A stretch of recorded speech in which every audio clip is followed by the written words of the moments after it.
മടിയന്മാരായ ആളുകളൊക്കെ പറയുന്നൊരു വാക്കാണ് വിധി എന്ന് പറയുന്നത്. അതൊക്കെ എൻ്റെ വിധിയാണെന്ന് ഇങ്ങനെ പറയില്ലേ. വിധി എന്നൊരു സാധനമൊന്നും ഇല്ലടാ. നമ്മുടെ വിധി നമ്മൾ തന്നെ തീരുമാനിക്കുന്നത്. രണ്ട് കാര്യങ്ങളാണ് പഠിച്ചോൻ തരുന്നത്. രണ്ട് കാര്യങ്ങളാണ് പഠിച്ചോൻ തരുന്നത്. ഒന്ന് കഴിവാണ്, മറ്റത് അവസരങ്ങളാണ്. നമ്മുടെ ഉള്ളിൽ ഉണ്ടാക്കി വെച്ചിരിക്കുന്ന കഴിവുണ്ടല്ലോ, ടാലന്റ് ഉണ്ടല്ലോ, ഓരോ മനുഷ്യനും ഓരോന്നായിരിക്കും.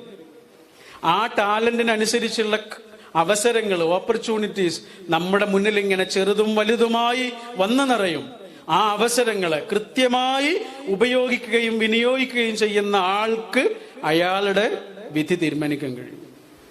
ഇല്ലെങ്കിൽ പരാതി പറഞ്ഞിട്ട് അവിടെ ഇരിക്കേണ്ടി വരും. ഓരോ മനുഷ്യനും വന്നത് ഓരോ കാര്യത്തിന് വേണ്ടിയിട്ടാണ്. ഇപ്പൊ ഇവിടെ വന്നിട്ടൊരു കുട്ടി നന്നായിട്ട്